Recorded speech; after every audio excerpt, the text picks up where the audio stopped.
mengucap syukur kami boleh berkumpul bersama-sama, kami masih dapat beribadah kepada-Mu Tuhan. Terima kasih untuk semua kebaikan Tuhan Kami sudah memuji menyembah Engkau, kami percaya Roh Kudus hadir di tengah perhimpunan kami. Dan sekarang kami mau belajar firman-Mu. Mari layakkan hamba-Mu, Roh Kudus bersama hamba-Mu, sampaikanlah isi hati Bapa untuk kami. Berkati semua anak-anak-Mu yang mendengar, berkati kami semua dengan hikmat, kami bisa mengerti apa yang Tuhan mau kami buat dalam hidup kami. Segala kuasa kegelapan yang mencoba mengganggu konsentrasi kami, suatu hati kami tolak dalam nama Tuhan Yesus dan kuasa darah Yesus. Terima kasih Bapa di surga, kami akan duduk belajar firman-Mu dalam nama Tuhan Yesus. Sama-sama kita katakan, amin. Haleluya. Sebelum dulu tepuk tangan yang meriah bagi Tuhan Yesus. Silahkan duduk. Bapak Ibu Saudara, shalom. Haleluya. Senang jumpa.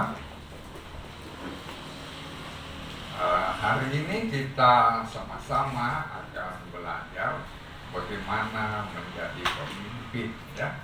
Jadi belajar untuk menjadi pemimpin.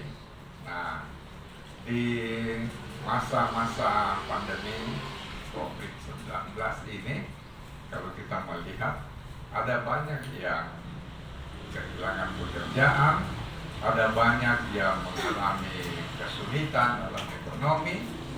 Tetapi di samping itu ada juga yang masih tetap biasa saja, ya. Namun kalau kita melihat angka orang yang sedang antri untuk bercerai itu kurang lebih ada 57.000, ya. Itu harus saya baca di itu. Nah, kenapa bisa seperti itu?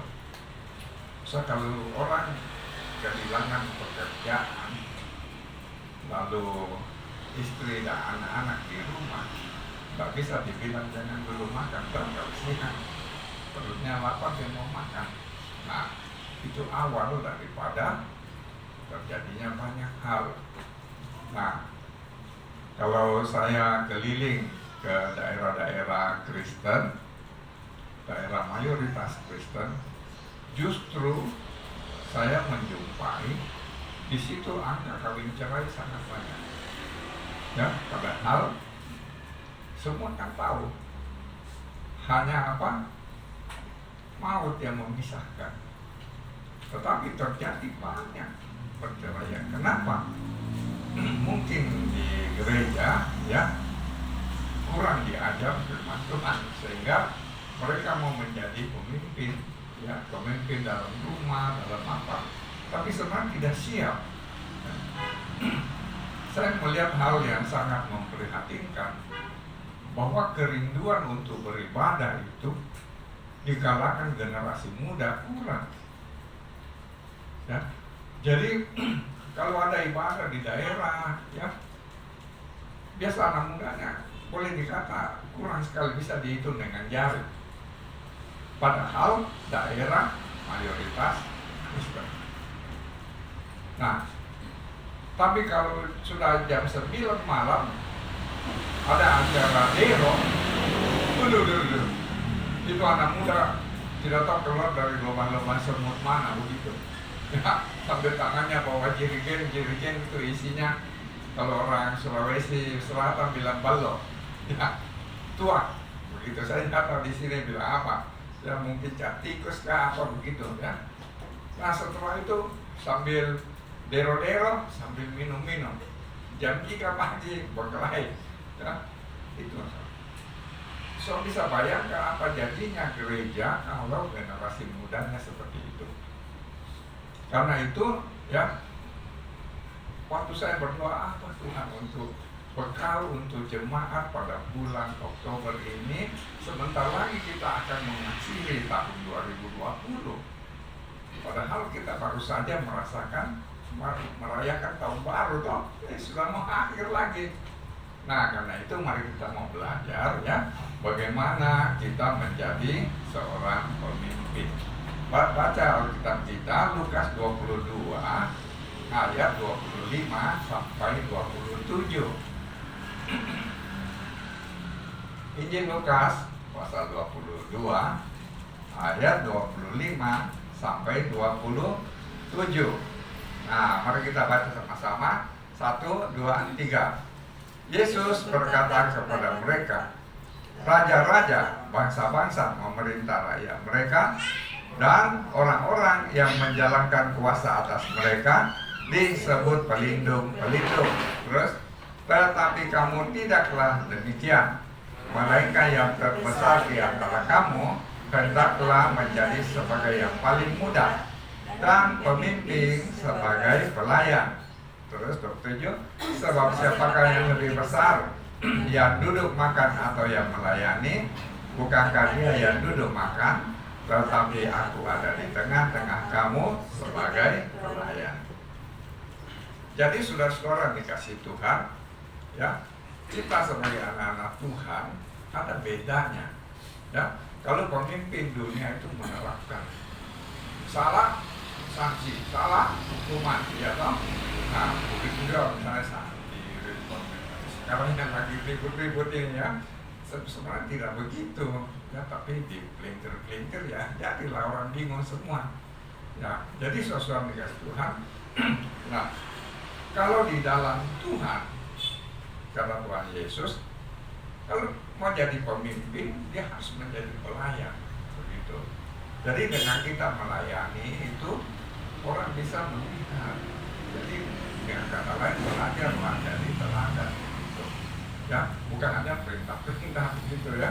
Kalau perintah-perintah asal-asal, akhirnya habis kacau, ya. Nah, apa yang harus kita buat? Jadi sosial dikasih Tuhan, bagaimana kita ini mempersiapkan diri kita menjadi seorang pemimpin, ya. Di Gereja Bethel Indonesia Lubuk ini ada banyak anak-anak muda, saya bersyukur sekali, ya. Dan itu merupakan tanggung jawab beban saya, ya. Bagaimana nanti satu ketika saya dipanggil Tuhan, muncul generasi baru, lebih banyak pemimpin. Setuju katakan amin? Ya, karena itu mari kita mulai mempersiapkan hidup kita, bagaimana kita menjadi pemimpin. Kalau satu saat nanti hal yang tidak pernah kita pikir, Tuhan taruh itu di pundak kita. Seperti saya seorang pengusaha pasar, saya tidak pernah terpikir Tuhan taruh di pundak saya beban untuk membuat sekolah misi yang hari ini melahirkan hamba-hamba Tuhan, kepala presiden di mana-mana bisa kita lihat. Saya tidak pernah pikir itu, ya. Nah, jadi saudara-saudara Tuhan, mari kita mulai belajar mempersiapkan diri menjadi seorang pemimpin. Nah, bagaimana atau apa yang harus kita persiapkan diri kita kalau kita mau menjadi seorang pemimpin? Nah, bisa catat yang pertama, ya, harus mau diajar dan belajar. Jadi kalau kita mau menjadi seorang pemimpin, kita harus mau apa? Diajar dan belajar. Nah, mari kita baca, ya, ada seorang tokoh yang hebat, tapi dia mau belajar dan diajar. Keluaran 18 ayat 13 sampai 22. Keluaran 18 ayat 13 sampai 22. Kitab Keluaran 18 ayat 13 sampai 22. Ya, mari kita baca sama-sama dengan suara nyaring. 1, 2, 3. Keesokan harinya duduklah Musa mengadili di antara bangsa itu, dan bangsa itu berdiri di depan Musa dari pagi sampai petang. Ketika mertua Musa melihat segala yang dilakukannya kepada bangsa itu, berkatalah ia, apakah ini yang kau lakukan kepada bangsa itu? Mengapakah kau seorang diri saja yang duduk, sedang seluruh bangsa itu berdiri di depanmu dari pagi sampai petang? Kata Musa kepada mertuanya itu, sebab bangsa ini datang kepadaku untuk menanyakan petunjuk Allah. Terus, apabila ada perkara di antara mereka, maka mereka datang kepadaku dan aku mengadili antara seorang dan yang lain. Lagi pula aku memberitahukan kepada mereka ketetapan dan keputusan Allah. Terus, tetapi mertua Musa menjawabnya, tidak baik seperti yang kau lakukan. Engkau akan menjadi sangat lelah. baik engkau, baik bangsa yang beserta engkau ini, sebab pekerjaan ini terlalu berat bagimu, takkan sanggup engkau melakukannya seorang diri saja. Jadi sekarang dengarkanlah perkataanku, aku akan memberi nasihat kepadamu, dan Allah akan menyertai engkau. Adapun engkau, wakililah bangsa itu di hadapan Allah, dan kau hadapkan perkara-perkara mereka kepada Allah. Kemudian haruslah engkau mengajarkan kepada mereka ketetapan-ketetapan, keputusan-keputusan, dan memberitahukan pada mereka jalan yang harus dijalani dan pekerjaan yang harus dilakukan. Di samping itu, kau carilah dari seluruh bangsa itu orang-orang yang cakap dan takut akan Allah, orang-orang yang dapat dipercaya dan yang benci kepada pengejaran suap. Tempatkanlah mereka di antara bangsa itu menjadi pemimpin 1.000 orang, pemimpin 100 orang, pemimpin 50 orang, pemimpin 10 orang.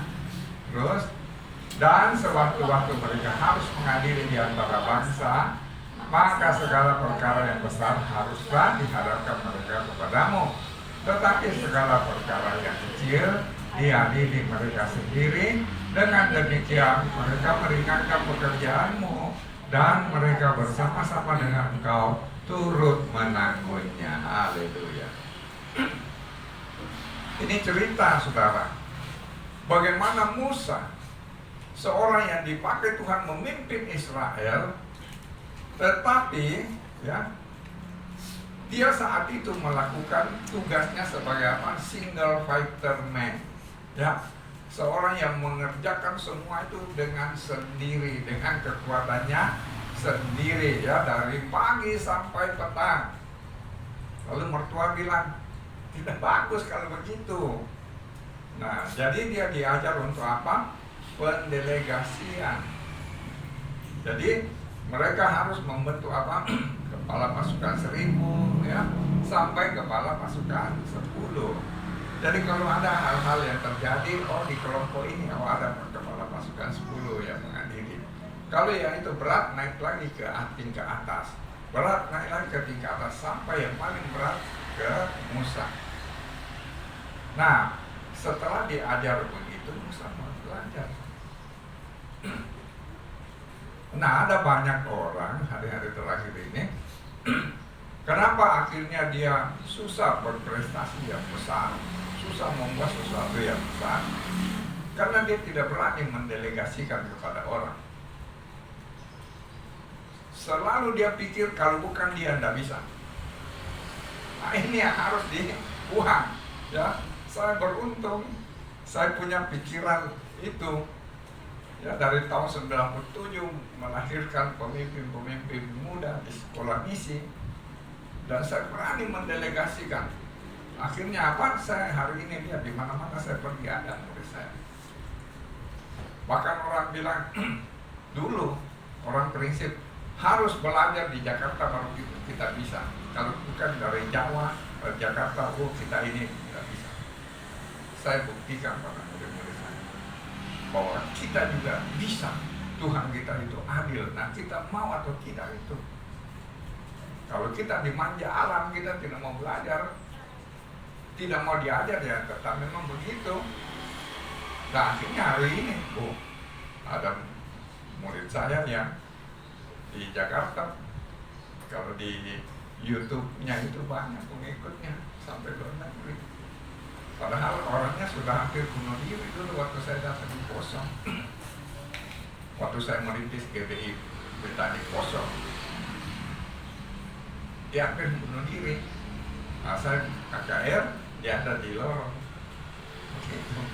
Di lorong, di samping lorong itu tandanya. Akhirnya dia hari kedua, ketiga dia suruh masuk di mana. Tadinya bukan dari kalangan kita. Akhirnya waktu saya masuk lagi ulang beberapa kali tahun 97, saya mulai bilang siapa yang mau jadi hamba Tuhan, kami ada buka sekolah misi, dia ikut.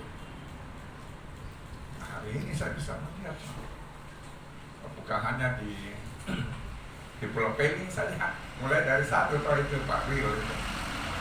Ya, sekarang berapa GBI di Pulau Peling? Maka ada 30 lebih. Jadi saudara dikasih Tuhan itu hal yang paling kita perlu ingat adalah apa? Kalau kita mau jadi pemimpin, harus mau belajar dan diajar. Sama-sama bilang, belajar dan diajar. 1, 2, 3.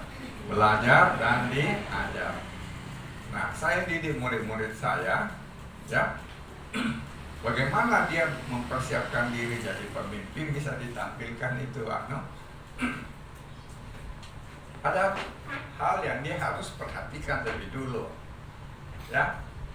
Misalnya, nah ini ya, saya lihat di sini, ya. Bagaimana dia mempersiapkan diri menjadi pemimpin? Dia harus punya satu apa? Kemauan. Kalau dia mau memimpin rohani, kemauannya itu dari Roh Kudus. Dia harus punya kemauan. Lalu apa? Dia harus ada pengetahuan. Pengetahuan diperoleh dari mana? Belajar. Kalau tidak mau belajar, tidak akan pernah punya pengetahuan. Lalu yang ketiga, harus ada kecakapan. Jadi diperoleh dari pengalaman. Pengalaman itu dari mana? Pengetahuan pada waktu kita praktekkan. Pada waktu kita praktekkan apa yang kita pelajari, maka kita punya pengalaman. Jadi waktu kita punya pengalaman itu kita itu namanya jadi kita jadi orang cakap. Begitu. Nah, saya kasih contoh hal yang kecil. Baru di Palu kami pasang genset.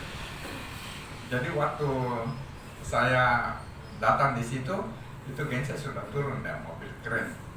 Tapi taruhnya sembarangan begitu ya. Nah, sementara di bawahnya harus dikasih balok supaya dia jangan bergetar gitu. Nah, tapi mau taruh bagaimana? Itu sudah jaraknya hanya sedikit, tidak cukup 5 cm. Jadi mau dirapikan harus panggil lagi mobil keren, bayar lagi.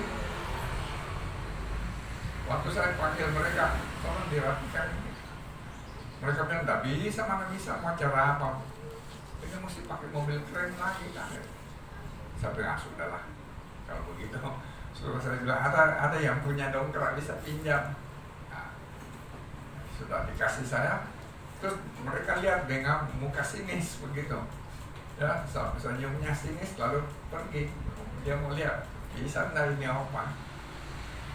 Nah, karena dulu waktu saya masih kecil ya, seperti ini siapa ini yang di pintu ya, masih kecil, papa saya bilang, kalau orang kerja kau pergi lihat dan kau lihat, kau perhatikan baik-baik caranya. Waktu kau perhatikan itu caranya, kau bisa dapat ilmu di situ. Kalau kau sudah dapat ilmu itu modalmu. Papa ini tokonya sudah habis dijarah, sudah tidak punya modal lagi untuk kasih kau nanti. Begitu. Jadi kalau kau belajar, itulah modalmu, kau bisa hidup di mana saja. Maka saya masih kecil, ya, masih SD, saya taat saja. Saya bikin belajar, lihat. Nah, apa yang terjadi? Dari kecil saya sudah tahu itu fungsinya dongkrak. Maka satu ketika saya mau menggerakkan apa-apa, tidak ada orang bantu, saya pakai sistem itu. Sampai saya bisa menggerakkan mesin yang beratnya 5 ton itu untuk putar tanpa alat berat. Jadi waktu mau angkat kasih balok di bawah itu yang di Palu, saya anggap itu bukan masalah yang berat sekali, itu mesin paling 1 ton 300. Jadi saya cari balok kecil, ya, kurang lebih 4 cm begitu yang keras, saya kasih masuk. Nah, saya mulai pasang dongkrak, saya dongkrak sedikit. Begitu dia naik sedikit, saya masuk lagi balok yang lebih besar, saya kasih pindah dongkraknya, saya dongkrak lagi. Akhirnya lama-lama tambah tinggi dong. Nah, begitu sudah tinggi, saya kasih masuk itu balok besar di bawah. 30 menit selesai. Pada waktu mereka selesai makan siang, mereka datang, mau lihat ini apa bisa. Tidak. Ternyata dia sudah rapi. Terus dia bilang, wih, tadi ada mobil keren. Kita harus bisa bekerja dalam kondisi apa saja. Setuju katakan amin? Ya, yang penting apa, kita mau belah, ada kemauan. Nah, anak-anak muda sekarang kemauannya itu yang kurang. Banyak di kemauannya main handphone, ya. Nah, harus belajar, punya kemauan, mau belajar supaya apa yang kita pelajari itu menjadi pengetahuan bagi kita. Nah, pengetahuan yang dipraktikkan itu menjadi pengalaman. Dari pengalaman itulah, ya pada saat kita kerja, ada istilah kerennya bilang kita termasuk apa? Skill labor, orang yang punya skill. Ya, jadi tidak asal-asal. Nah, lalu saya didik murid saya lagi. Setelah ini dia ada 3M. 3M itu dia ini tidak ada di sini. Saya bicara saja sebetulnya saya ingat. Jadi 3M itu dia harus pertama dia harus pikirkan motivasinya apa, begitu. Jadi misalnya mau kerja di mana, dia motivasinya apa dulu? Oh, saya akan jadi ini nanti. Nah, maka pikirkan ya M yang kedua itu metodenya apa, caranya bagaimana. Lalu setelah memikirkan metode, kita akan melihat kita punya apa, mutu yang terbaik. Di dalam dunia kerja, bukan cerita yang dilihat. Yang pimpinan lihat itu hasil kerja kita. Jadi kalau hasilnya, mutunya itu asal-asal, jangan pernah mimpi akan naik. Ya, itu yang saya didik anak-anak saya. Hari ini mereka bagus-bagus. Ya, termasuk murid-murid saya, anak pribadi, anak saya sendiri juga begitu. Nah, jadi itu diingat. Ya. Nah, yang penting juga jangan dilupakan ini 3 karakter pemimpin. Nanti ini bisa dicatat ya. Nah, 3 karakter pemimpin yang berhasil. Jadi karakter positif itu pemimpin yang terus bergerak maju menuju satu sasaran yang pasti dengan membuat perencanaan yang mantap. Ya. Jadi kalau kita besok mau kerja malam, kita sudah pikirkan itu. Begitu. Ya, kemudian apa? Karakter yang konstruktif, membangun, bergerak maju menuju sasaran pasti tanpa menghancurkan atau merugikan orang lain. Kalau kita lihat hari ini, ya banyak orang apa?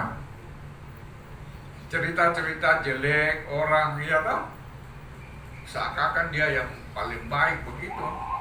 Nah, apa yang terjadi? Orang dicerita jelek, orang lain kemudian hubungannya jadi tidak bagus, ya. Tetapi kalau dia memang bukan termasuk pemimpin, maka dia hanya waktu sementara. Begitu dia pindah di tempat lain, tidak hitung tahun dia akan tertolak lagi. Kenapa? Karena memang dia bukan tipe seorang pemimpin, begitu. Jadi paling bagus itu adalah apa? Karakter kita itu membangun, kita tidak merusak orang. Buktikan bahwa kita bisa. Ya. Nah, kemudian karakter kreatif, bergerak maju menuju rencana-rencana yang kreatif. Jadi ada istilahnya itu, kalau saudara lihat, ya kita harus belajar dari pengalaman Suzuki itu. Dulu motor Suzuki itu paling laku. Nah, akhirnya apa yang terjadi?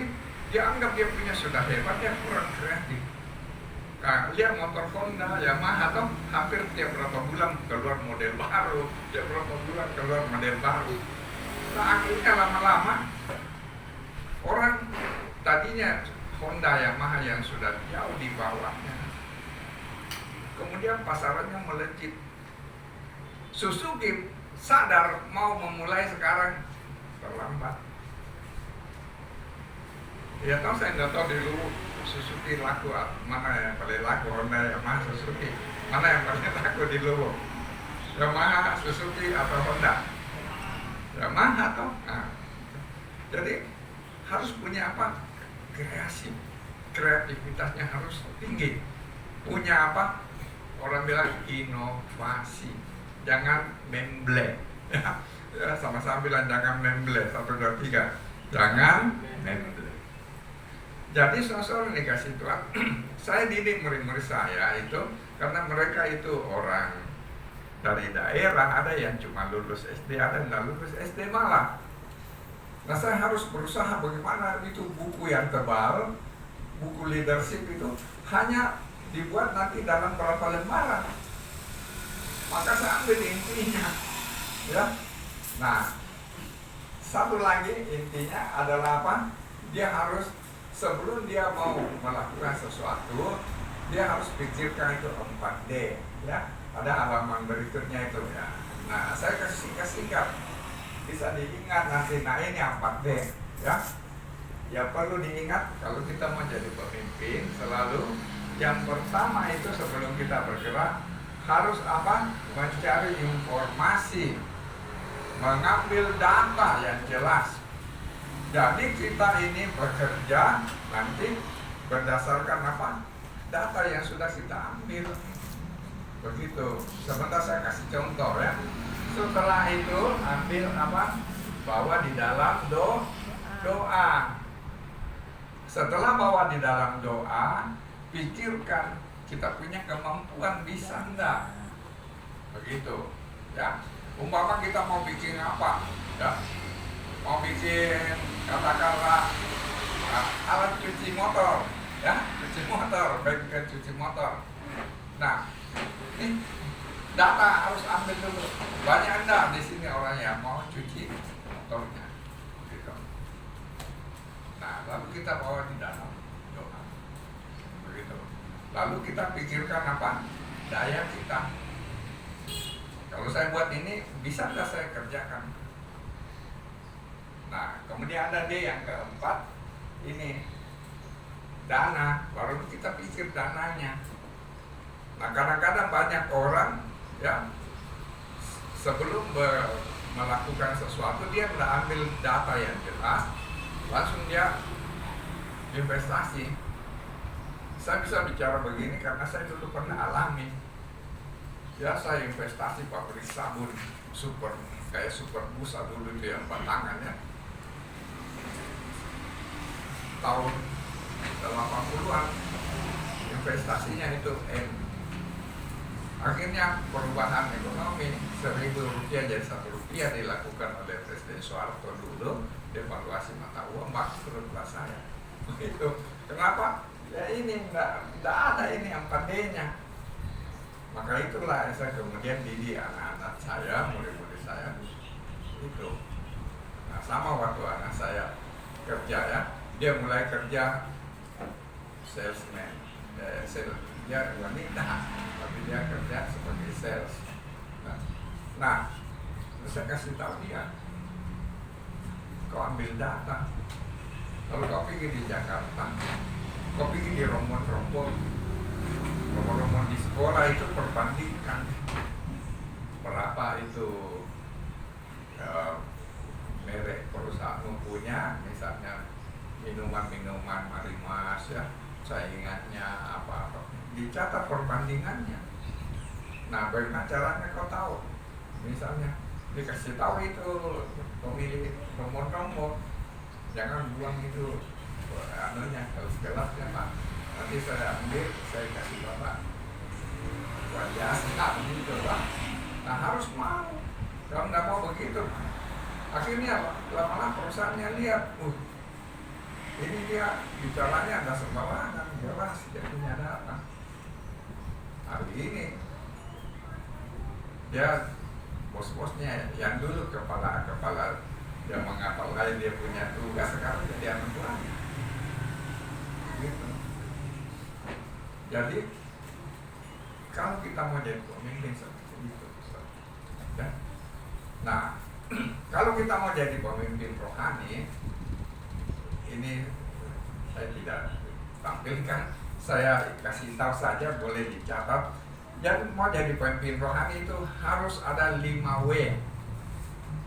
Kalau mau jadi pemimpin rohani yang berhasil, yang pertama, W yang pertama itu, seorang pemimpin rohani, seorang pemimpin yang mau berhasil, dia adalah orang yang 5W, memasuki kriteria 5W. W pertama itu, dia adalah working people, seorang yang berjalan bersama Tuhan.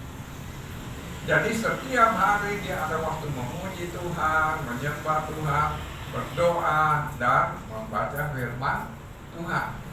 Kalau dia mau dipakai Tuhan, kalau dia mau jadi pemimpin. W yang kedua, ya, dia harus seorang yang termasuk worshiping people. Dia punya jam-jam untuk menyembah Tuhan, bukan hanya minta-minta, ya, tapi dia punya jam untuk memberi kepada Tuhan apa? Pujian, penyembahan.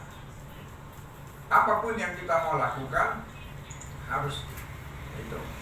Ya, kadang-kadang orang nanti di gereja mau melayani, baru mari kita menyembah. Padahal di rumah sehari-hari tidak ada jamnya untuk menyembah Tuhan. Nah itu susah mau dipakai Tuhan dengan baik.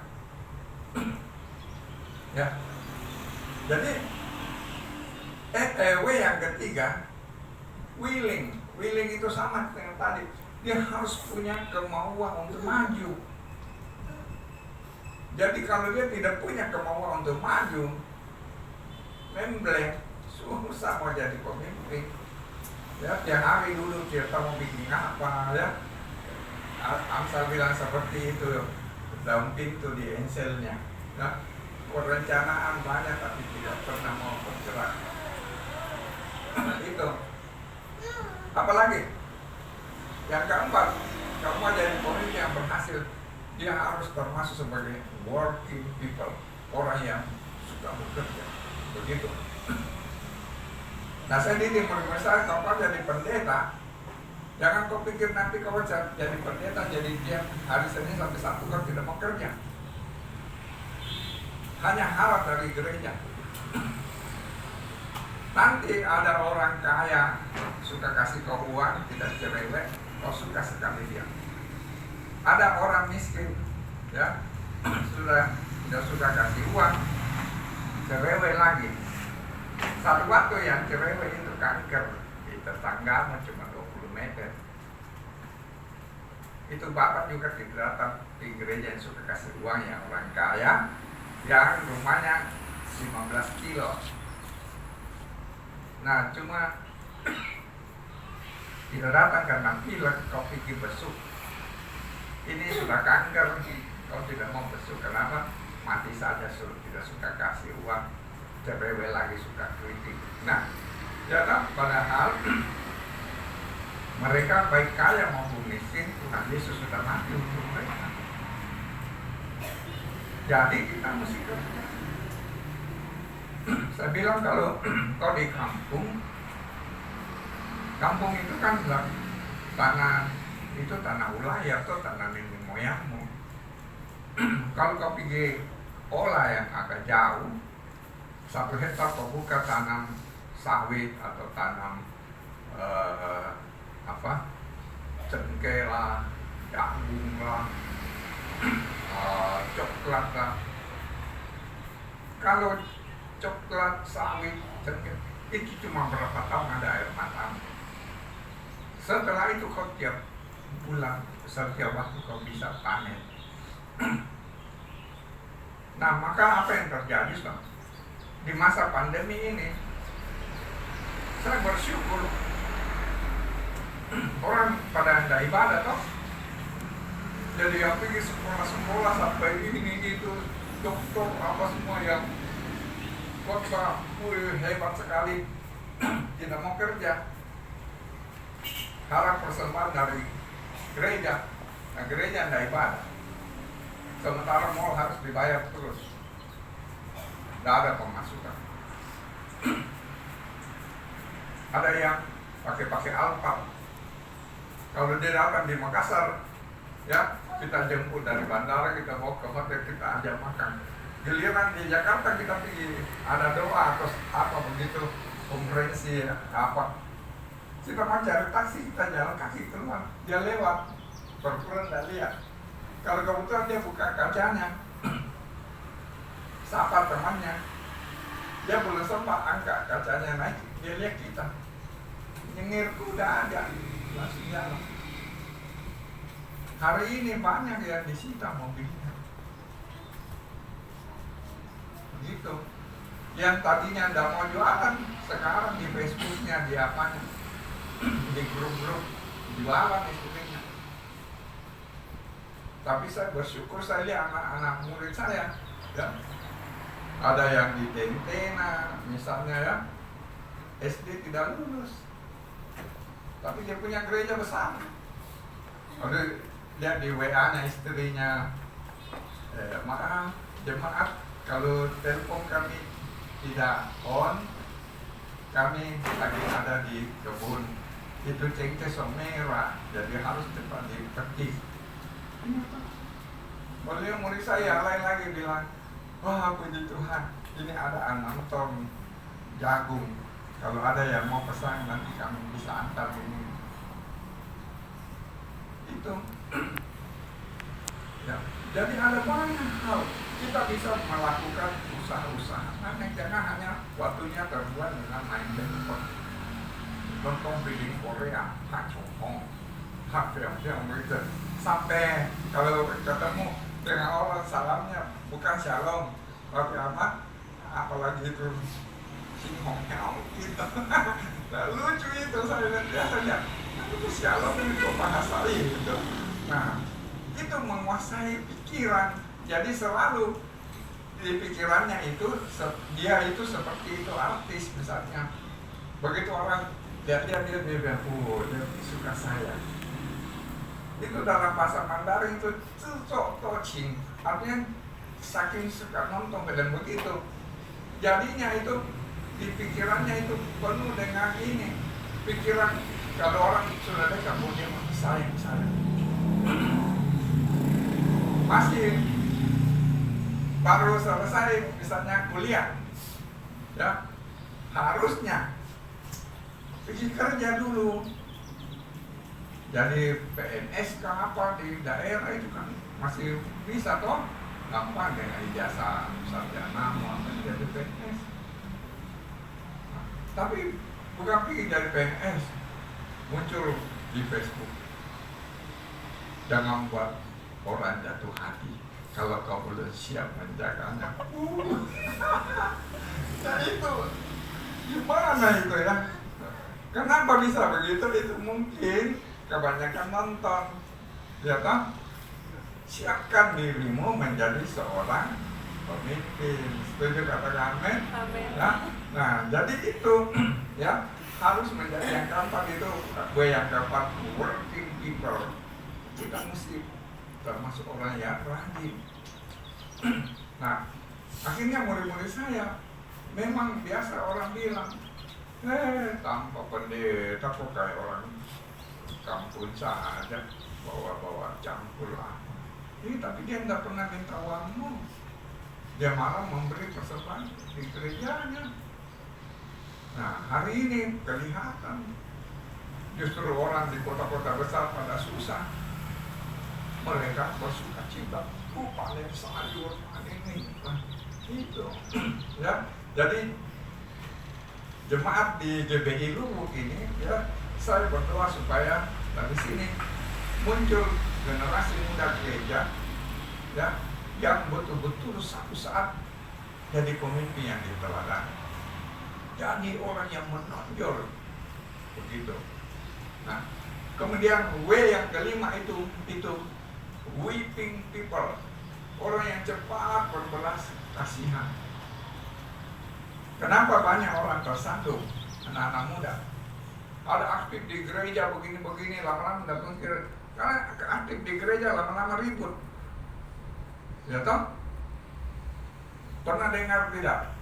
Sesama teman bilang, sudah Jo, jangan ajak itu Jo, itu kasar sekali, begitu semua malas, suka marah, ini begini begitu. Nah, hilang Tuhan Yesus bilang apa? Seorang gembala meninggalkan 99 yang ada untuk cari satu yang terhilang. Nah, jadi kalau kita ini mau jadi pemimpin, harus punya apa? Hati yang yang kelima itu, kita termasuk weeping people, orang yang cepat berbelas kasihan. Dengan kata sederhana, kalau kita bergaul di mana saja, terimalah kita punya teman apa adanya dia. Ya, mungkin ada teman ya seperti dulu kami di sekolah misi ya. Nah, ada yang mungkin malas mandi ya.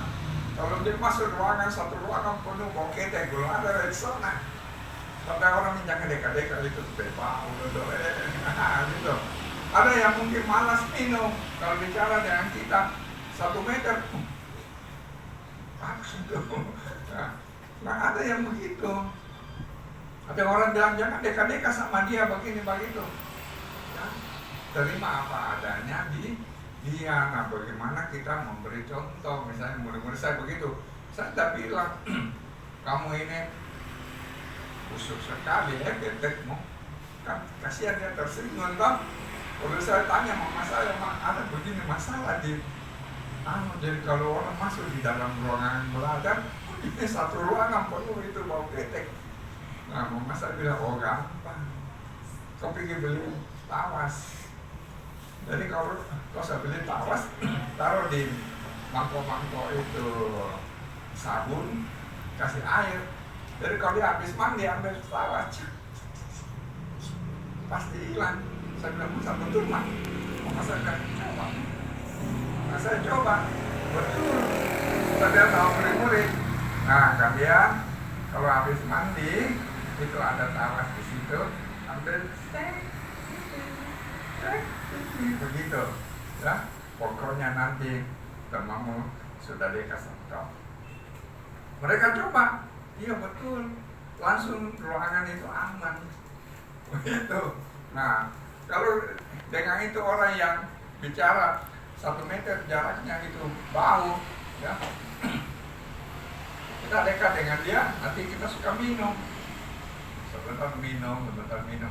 Dia bilang, kenapa suka minum ini padam? Oh, kalau ya tidak suka minum ya.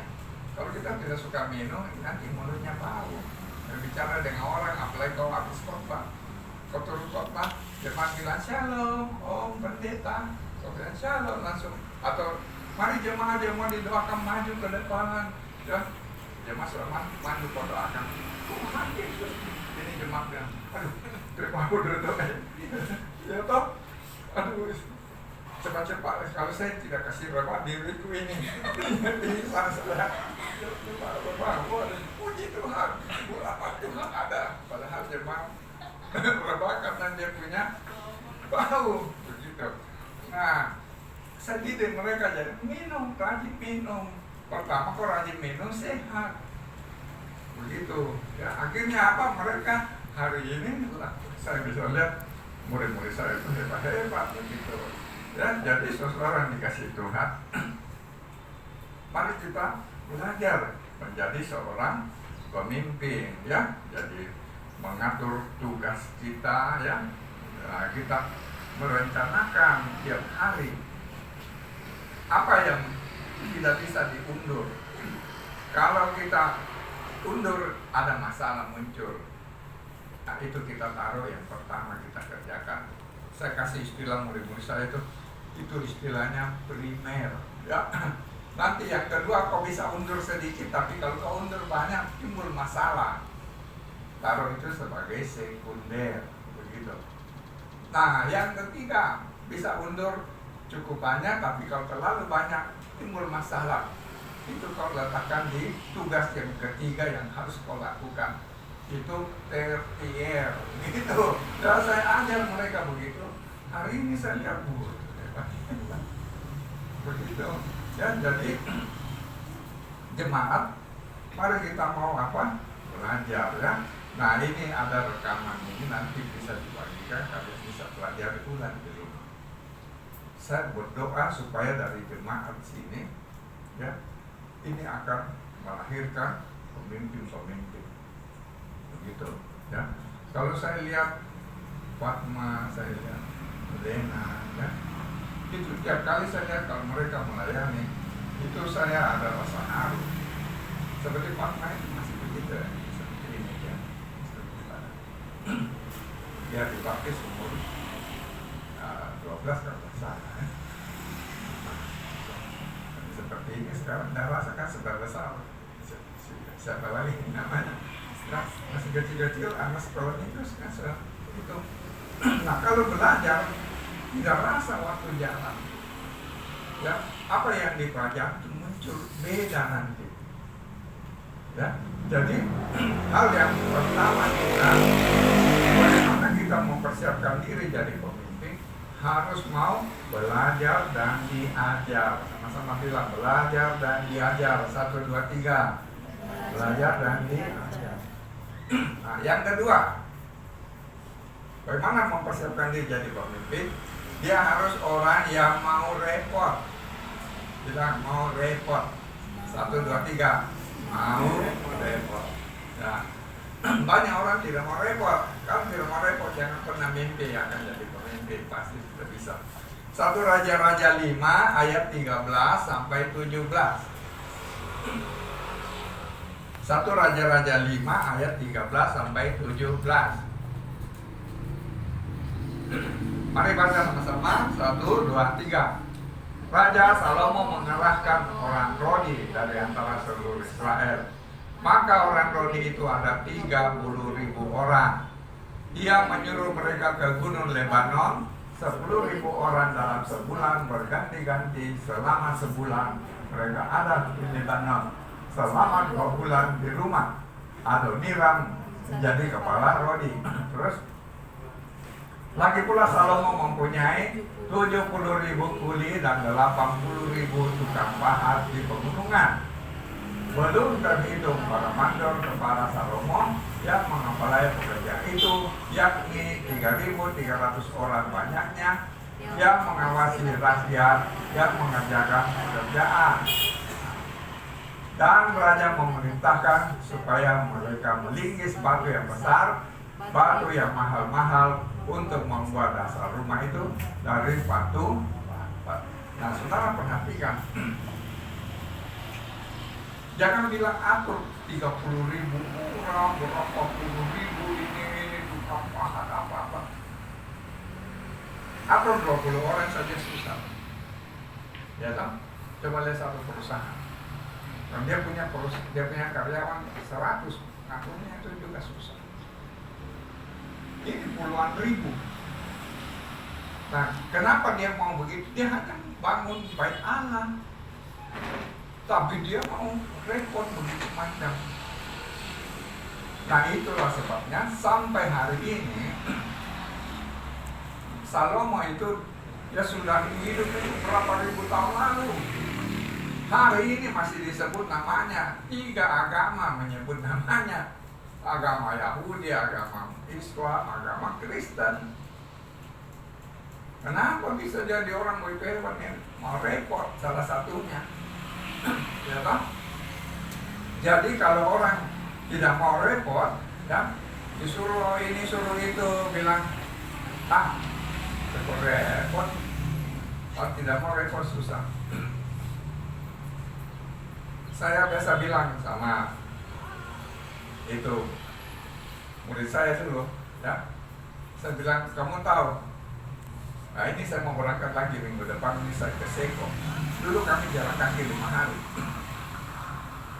Sekarang benar-benar ada pesawat bisa turun di itu Seko Tengah atau Seko Padang itu, lalu naik motor mengkali 5 jalan. Dulu jalan kaki 5 hari. Saya bilang, saya bisa datang melalui medan yang begitu berat karena bisa jatuh. Lah kamu ini rumahmu cuma berapa kilometer, kok begitu susah cari Tuhan? Bagaimana kamu diberkati? Walaupun kau kakekmu Kristen, bapakmu Kristen, kau Kristen. itu Kristenmu, Kristen KTP. Kerinduanmu sama Tuhan tidak ada. Bagaimana kau bisa dipenuhi? Dan orang yang mencari Tuhan itulah yang menerima nanti sukacita yang dari Tuhan. Kalau tidak suka cari Tuhan, ya, wah bagaimana? Nah, kita saja dari luar. Saya kasih tahu saudara, saya mau datang di sini, sudah tiket mahal, swab lagi. Saya punya swab berakhir kemarin dulu. Lalu saya pergi swab di Siloam. Sebelum pemerintah Presiden Jokowi bilang 900.000, itu 2,5 juta masih bisa tunggu 5 jam. Sekarang Presiden bilang 19.000, turun 19.000. Waktunya sudah tak bisa 5 jam, 3 hari. Akhirnya saya pikir di bandara, tolong divalidasi ini, kan ini masih jam 12 malam baru dari mana. Nah saya sudah bikin baru tapi belum keluar. Katanya mesti tunggu 3 hari. Jadi akhirnya divalidasi. Pagi-pagi melapor di bagian check-in Sriwijaya, ditolak. Terus saya kasih lihat semua. Untung malamnya itu saya teringat rapid, jadi kalau dia tetap belum kirim di email itu saya punya hasil itu, saya ada rapid karena untuk pulang ke Makassar cukup rapid, tidak perlu swab seperti di kalau datang ke Sulawesi Tengah toh begitu. Maka malam saya tanya Lena, ada tidak rapid di sini? Tidak ada, tapi hari itu tidak bisa. Aduh, langsung saya sudah jam 9 saya pergi di Miawarna saya rapid. Nah bayangkan itu umpama bagaimana caranya saya bisa datang di sini hanya untuk apa? Ada beban di hati saya, bagaimana nanti melahirkan anak-anak muda yang kelak menjadi pemimpin gereja, ya, menjadi pemimpin yang orang bisa lihat, wih beda ini. Kalau sekarang coba lihat, orang tidak bisa beda, atau orang Kristen, orang apa samaan. Tapi orang itu mabuk, dia juga mabuk. Pikirin dia juga begitu. Nah saya merindukan melihat ada beda. Setuju katakan amin? Nah karena itu, biar repot bagaimana? Saya pikir kalau rapid itu ada saksinya juga. Kalau ambil atau ditusuk dengan apa begitu, sakit juga. Kalau swab itu ini hidung ditusuk dengan itu apa kayu yang ada kapasnya sampai masuk ke dalam, baru diambil itu lendir-lendir di dalam. Sudah itu kasih masuk lagi di satu di tenggorokan. Memang tidak sakit tapi lain-lain kok kalau itu masuk. Nah, tapi untuk bisa datang. Nah, bagaimana anak-anak muda yang di sini rumahnya dekat, ya, apalagi misalnya orang tuanya itu aktif di gereja, di kampung, mungkin juga orang tuanya pendeta atau apa, tapi keinginan ibadahnya tidak ada. Mumpung ada waktu, ibadahlah sungguh-sungguh. Kalau tidak dengar firman, kalau kita bilang apa? Kita kuat karena apa? Firman. Kalau tidak pernah dengar firman, bagaimana bisa kuat? Satu waktu diizinkan Tuhan, ya, itu COVID lewat, hatinya anak muda sudah tidak ada. Dia pun pemerintah sudah izinkan orang ibadah, dia sudah tidak ibadah. Setan tepuk tangan. KTP-nya masih Kristen, hidupnya susah. Kenapa? Dia tidak dilatih di gereja. Karena itu saya ingin, ya, hatiku rindu Tuhan jemaat GBI Luwuk ini lain dari yang lain. Kalau gereja-gereja sebentar pecah, ini semua satu. Kenapa? Dia termasuk weeping people, orang yang mengerti, ya, bisa menerima temannya apa adanya dia, tanpa mempercakapkan kata kita. Justru kalau kita lihat teman kita keadaannya karakternya buruk, bagaimana kita pelan-pelan bisa? Tuhan Yesus bilang, aku di sini sebagai pelayan dan melayani. Nah, bagaimana kita? Bukan kalau teman kita karakternya buruk kita singkirkan, tapi terima dia apa adanya tanpa mempercakapkan. Dan bagaimana kita ini doa untuk dia supaya dia berubah. Ya toh? Dulu zaman presenter pemain musik saya masih gondrong begini, sambil dari kampus. Tapi tiap hari saya doakan dia. Akhirnya apa? Hari ini hebat-hebat. Ada yang sudah jadi gembala. Nah, tadinya gondrong. Waduh. Tapi ya itu, ya. Jadi mari kita belajar. Ya.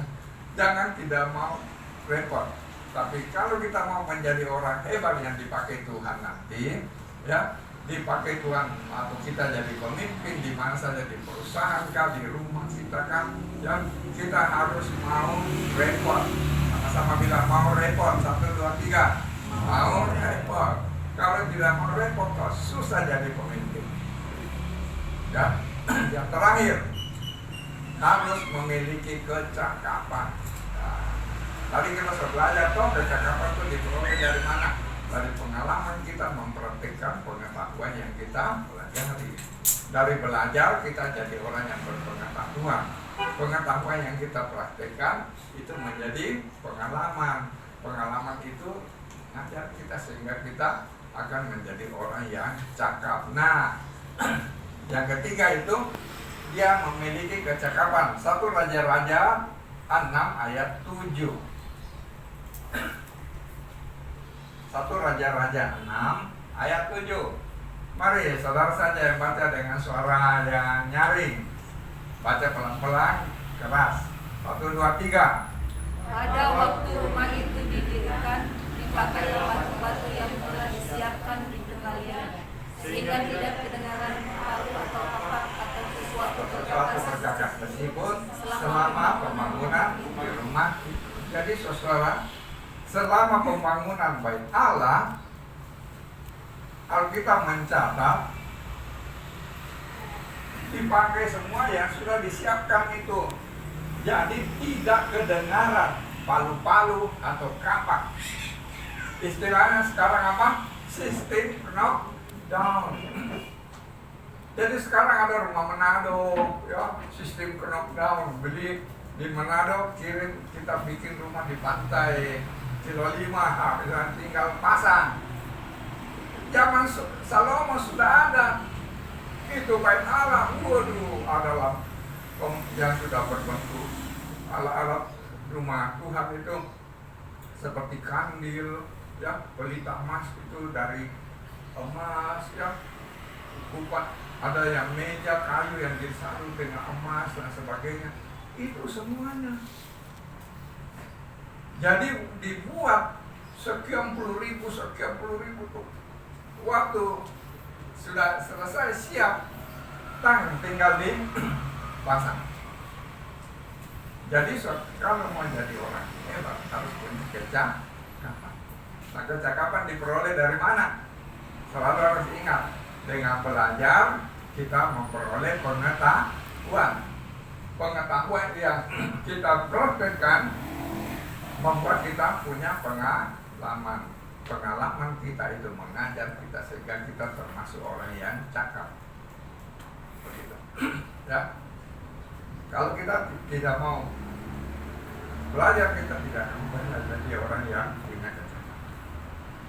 Jadi saudara yang dikasih Tuhan, ingat baik, ya, hari-hari terakhir ini orang itu rata-rata kalau lihat sekarang lihat perkembangan, rata-rata tidak mau belajar, jadi gampang dibodoh-bodohi.